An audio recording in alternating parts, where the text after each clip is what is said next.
All right, so just a short video, I hope.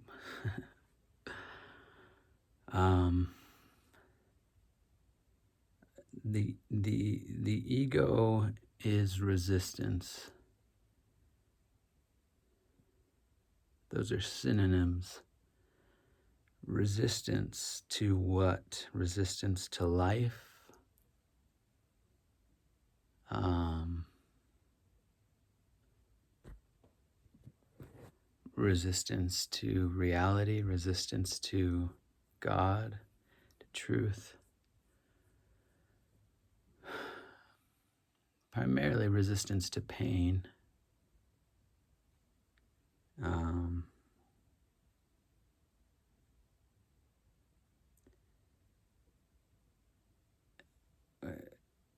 but resistance, that's a synonym. And so liberation, freedom is something like flow, boundarylessness.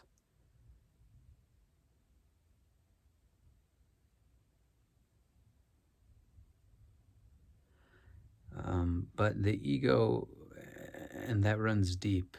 And as you go along healing, you find all kinds of depth to this pattern, this movement of resistance. And gets more and more subtle. There's so many layers, layer after layer after layer. It gets very subtle. Um,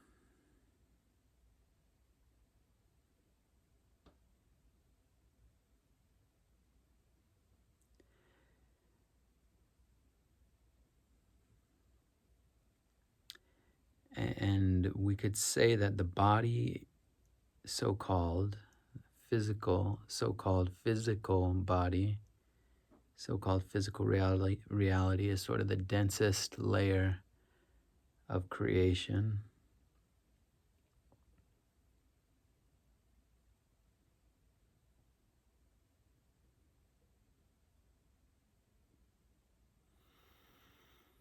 And the challenge is to become transparent throughout the body, throughout all the layers of creation, implying, from the most subtle up through the grossest, most dense layers. And that's really where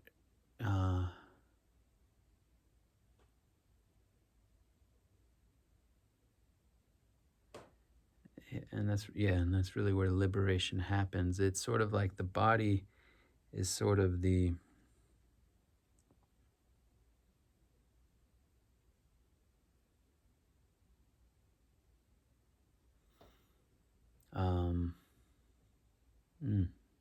final frontier. Gatekeeper, I can't think of quite the right way to express it.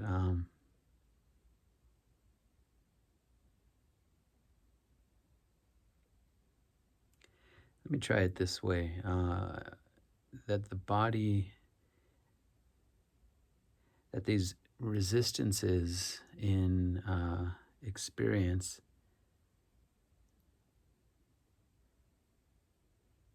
that form a kind of not actually unified whole, but a kind of unified mass in a sense, interconnected mass. And there's different ways of talking about it: defense mechanisms, frozen energy, the shadow.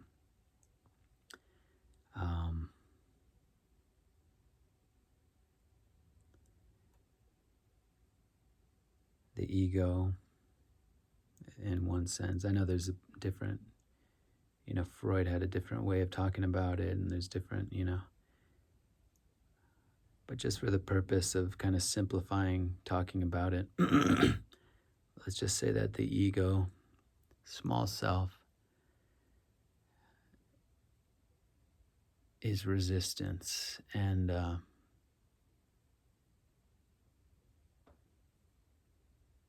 the energies really at root happen on a more subtle level. They tend to be kind of in the emotional body, these frozen energies wrapped up in memories, and you can work at those layers, and that's a lot of what the inner work is going into those densities, allowing those things to surface and be liberated, those more subtle energies. But that, let's just say, the ego has its reflection at all layers of creation, including the body. And so, and there's a number of things, insights that you can extrapolate from that.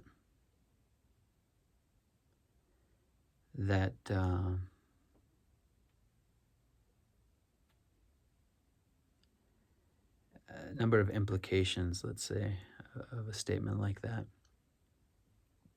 One way of framing it, one way of looking at it, something you can state or state in a positive fashion, not positive as good, but just positive as in, affirmative,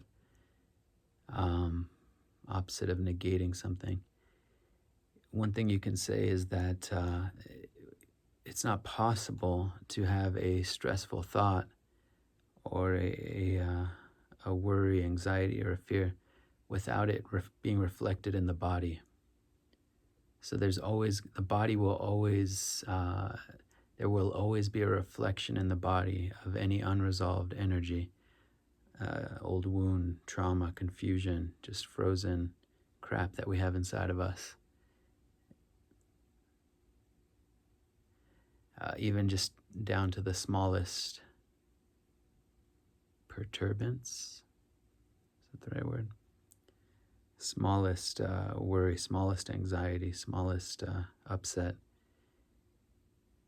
The body reflects it. There's a reflection in the body. And you can go deep into that. And again, these layers are not quite so discrete as language tends to make it seem. The so-called physical body, the emotional body, the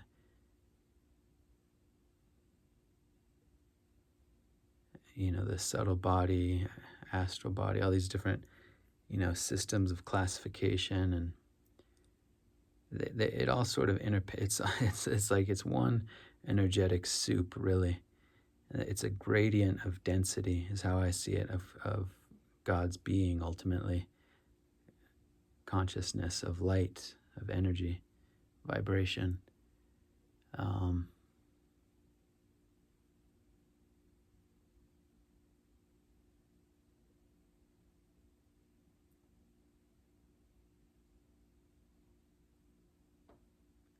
But the body is sort of what mediates what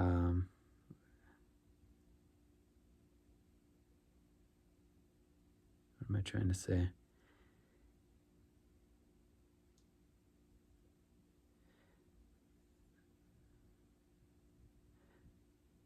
Yeah, well, let me try to come back to that one. The ego, this resistance pattern, has its reflection and its reality at all levels of creation, from the more subtle contractions in consciousness, in the deeper emotional body. Here comes the idea of the shadow, the pain body, these kind of contracted regions of our being.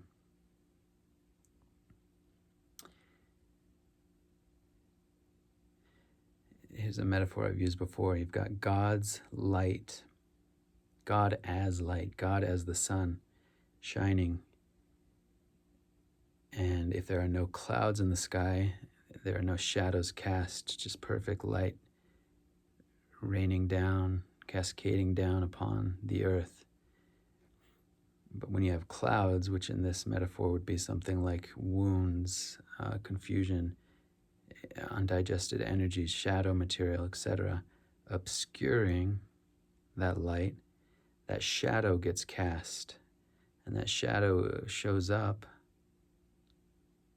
If it's deep in the emotion body, the shadow, has its reality all the way up to the surface of reality, the surface of the earth in the metaphor, but the surface of reality, this physical reality, meaning that it's going to show up, in every layer between the shadow and the surface. That includes the physical body. You could also extract out of the idea that the body reflects the ego, or the resistance pattern is reflected in the body. You can kind of turn that the other way around and say a body at perfect peace, perfect relaxation, is a body free from obscuration, free from contraction. And you see, it's really not even that. If it sounds metaphorical, it's really, it sort of is, but it's actually probably just more prosaic, more actual, just a description of things as they are, that those inner contractions show up as on the surface as muscle contractions and contractions in the body. It's the same thing, just at a different level of resolution, at a different density. And so a body at perfect peace, you could say, is a body free from obscuration, free from troubling thoughts, free from undigested pain, undigested material.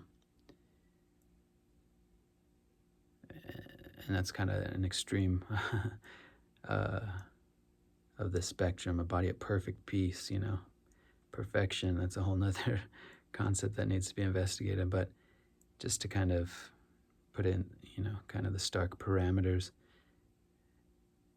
total transparency, total peace in the body, and everything in between that, a gradient of transparency to God's light. But why this matters is that you can use that to sort of reverse engineer that peace. So one modality is kind of using your awareness, drawing it down into the body and through the body into the more subtle layers of pain and confusion and contraction and shadow. Again, those frozen energies, and almost like a laser on ice or something, start to thaw them out, start to open them up, start to digest them.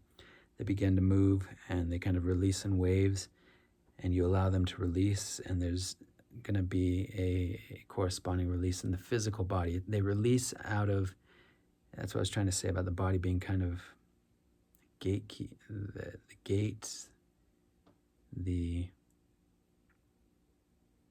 not the final frontier. Can't think of a good word right now. Kind of tired, but they release out through the body, through shaking, through crying, through some kind of emotional discharge. There's some kind of a discharge at all layers, but kind of most superficially on the surface through the body. And laughter, crying, shaking, whatever it looks like, screaming.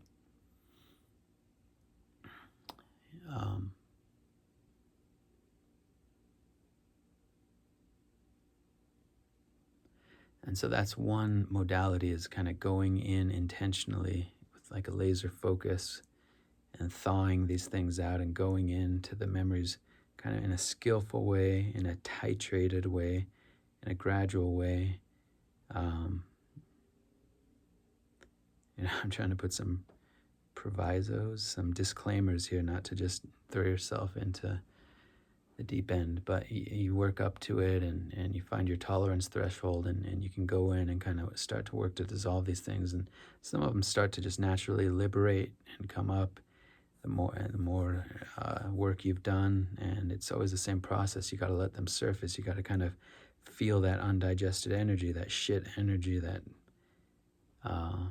ugly feelings, gross feelings, whatever frightening feelings. You got to let them pass through, and that's not very pleasant, but the other side of it is release and healing and settling into a higher set point of integration, you could say, of relaxation, of peace. So, so that's one mode, And the body in that sequence is kind of the last layer to liberate. Hope I've explained that at least in a semi-intelligible way. But the other way you can kind of reverse engineer it, as I've been trying to say, is because total peace has its correlate and its reflection in the body in the same way total distress has an obvious reflection in the body. You can learn to meditatively, intentionally relax the body.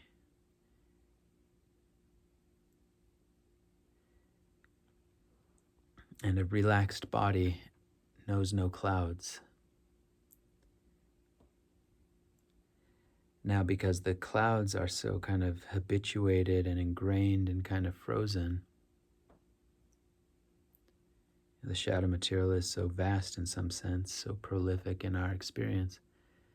It becomes a real practice, and you can learn a lot just from the experiment, running the experiment with your own body and consciousness.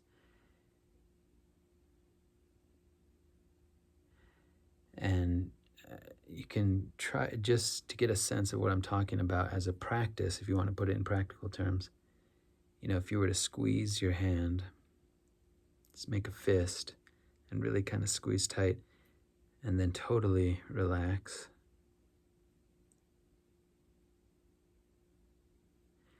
You can get a sense of just that kind of almost energetic heaviness, energetic fullness, energetic peace, but it gives you a point of contrast. Okay, now my hands are totally relaxed because you had them, so tightly held.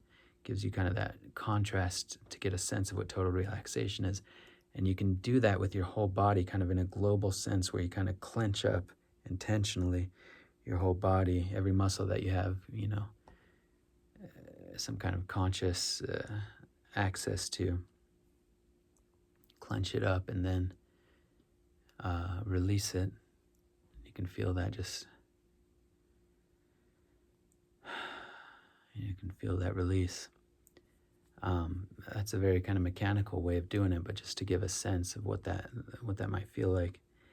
But the fact is, again, so much of this egoic resistance is habitual.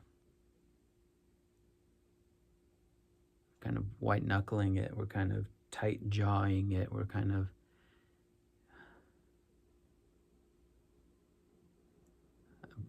bracing for impact. I've heard people say it that way.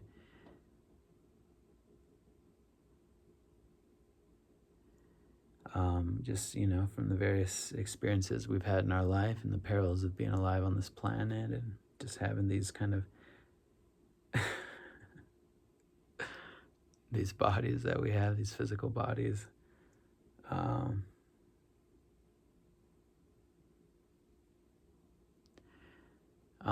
But you get us there. You start to come into contact with, and I haven't found quite the right way to talk about it, but there's something like a master control switch or a master. If I had to put a word on it, I would say it's the will. And it's an embodied thing, but it's actually happening at a more subtle and kind of global level in your being. So you have the body that can kind of let go, but the thing that gives the command can kind of go into that energy, that space.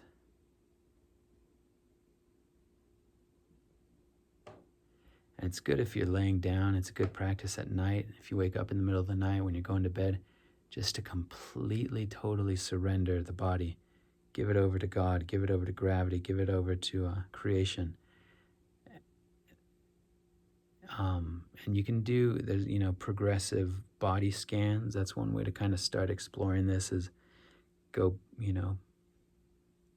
inch by inch, from the top of your head throughout your body, and intentionally relax. You'll find all kinds of stuff that you didn't realize was clenched. The backs of the eyes, Just really letting go there, letting your eyes get heavy, your tongue on the roof of your mouth, your jaw, all kinds of stuff in the jaw, down into the neck, shoulders. I mean, you'll just find a lot of stuff that's, you could say, unconscious, and then kind of semi-conscious, and then eventually more and more conscious. But the experiment to run, and what you'll see is more and more you're able to just kind of in this global way release the will. Just drop, just stop, just surrender, total surrender.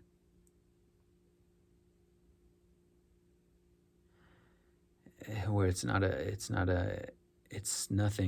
It's not a push. It's not a pull. It's this middle ground. It's like this floating surrender.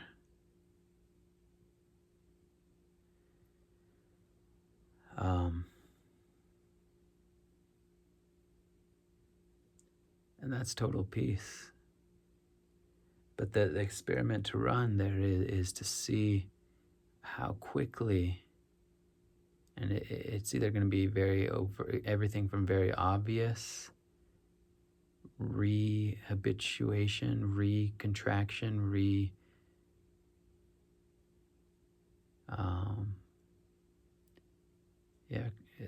it'll be very obvious that you kind of just contract again and have to again kind of loosen up, down to more subtle. You'll start to see the more subtle, insidious, more subtle ways that this happens.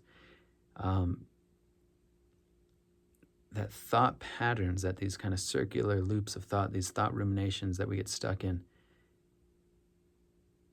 that's a defense mechanism, and that's kind of at the verbal level, the discursive level, a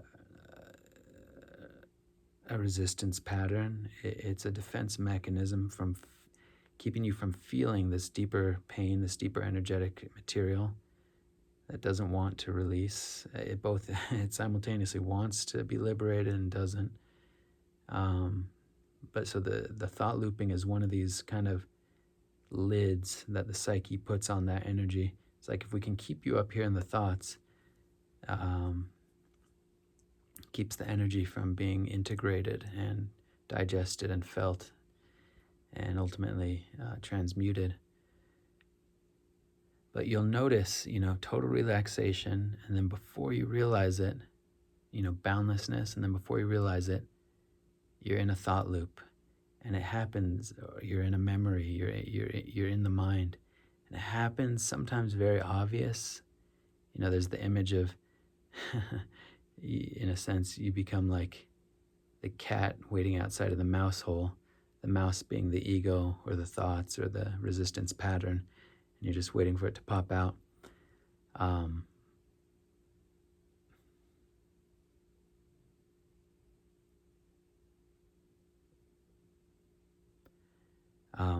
But sometimes trying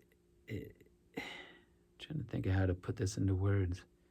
Yeah, you'll find yourself in a memory or in a thought or in an image just before you've even realized it. And they can get very meta too, like, okay, now I'm the one who's not in the thought. I'm the observer. I'm not in a thought, I'm in my body. But that itself is a kind of narrativizing. And that's, up in the mind, that's up in the thought stream. And if you pay attention, and it's natural, so the frustration doesn't really even need to enter in to it, or self-condemnation. This is just it's about just observing the process. It can be frustrating for sure, but you find yourself in that thought stream. And one thing you can notice is, even if it's not super problematic, super stressful thoughts, just any kind of thought rumination, thought stream, there's going to be a reflection in the body. It's kind of a wild thing. And so you can, rather than try to analyze and break apart, you can inquire. There's so many different directions you can take it, or at least a couple directions. But one thing you can do is just find, okay, so shit, here's the thoughts. I'm in the thought stream. Where is that showing up in my body? Okay, my tongue is back on the roof of my mouth. My jaw's tightening up again, my stomach.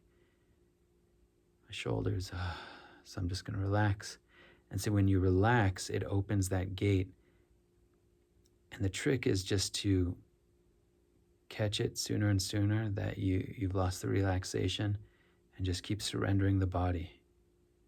And it's more than just the body, but the body is kind of the uppermost level. And if you've done that, it translates down to kind of every level. So you can just surrender the body.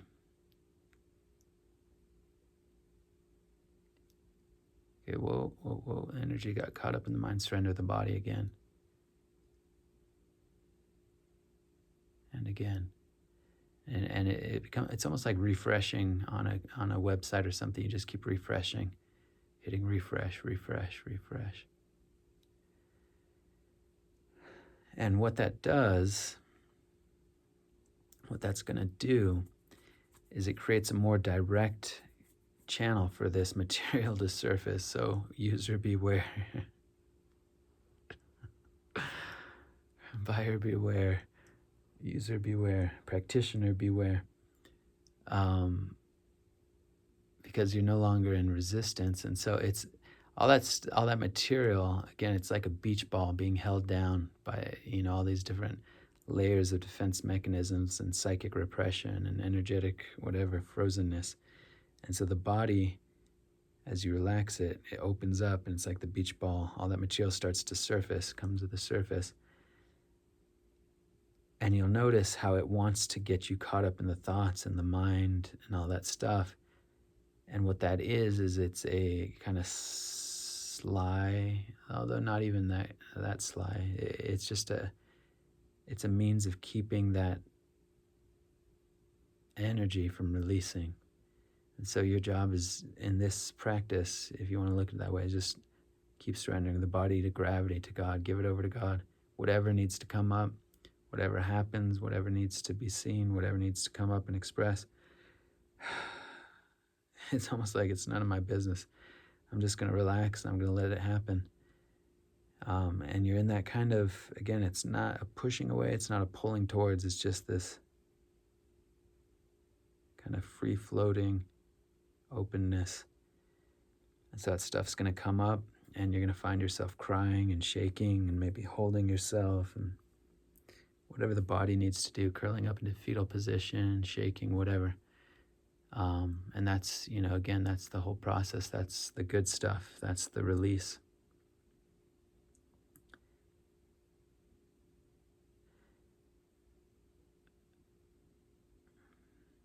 I mean, that's basically the whole thing that needs to be said. But I feel like I want to add a few other things. I mean, zooming in on that, when something starts to liberate and starts to shake, there's a way you can still stay surrendered to it, but engage the body.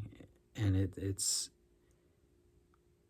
not really, you're not really volitionally moving the body, so to speak, but the volition is there in the sense that you're allowing the body to shake and to move and to tighten up. So in that sense, if the body feels like it needs to tighten or protect or cry or something, let the body do that. It would be resistance at that point to try to stop the body from moving and engaging. That's a little bit hard, a little bit tricky, hard to put into words, because on the one hand, I'm saying total surrender, total relaxation. And that's absolutely true throughout the whole process, but it's especially true initially. But when something starts to surface, at that point, there might be a re-engagement. There will be kind of a re-engagement as it moves through the body, and that's okay. At that point, the surrender is in the movement, if that makes any sense. It's a little bit hard to put into words.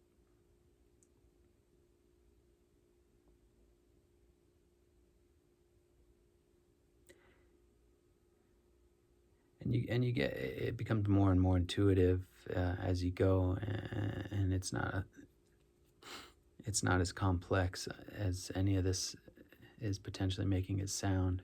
I'm just trying to break it down in kind of a step-by-step kind of a way. And you'll know you're moving in the right direction if stuff is coming up and you're emoting and crying and having energetic releases, and you can feel stuff. Sometimes there's almost like this energetic burst or pop out of the body. You can feel your energy body and your consciousness kind of, you can feel like the resistance, and it's like something pops and moves.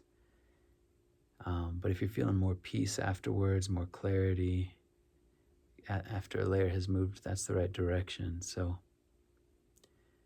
and just experiment with it. Keep it, just experiment with it. Try it out.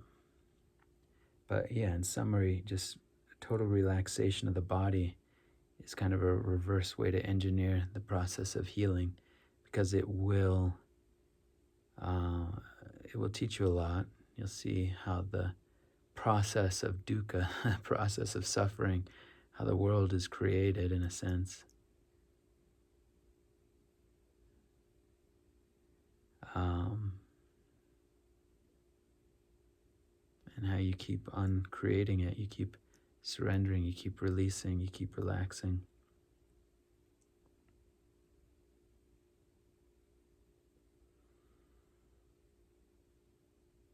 And eventually, over time, the ego's reflection, the ego is just this pattern of resistance, the way I'm kind of talking about it in this video. That pattern starts to wash out, and you could say the ego's reflection in the body starts to become more and more transparent.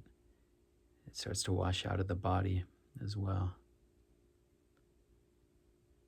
And there's deeper and deeper layers of relaxation in the musculature, and in the organs, and just at every level in the body, skeletal system.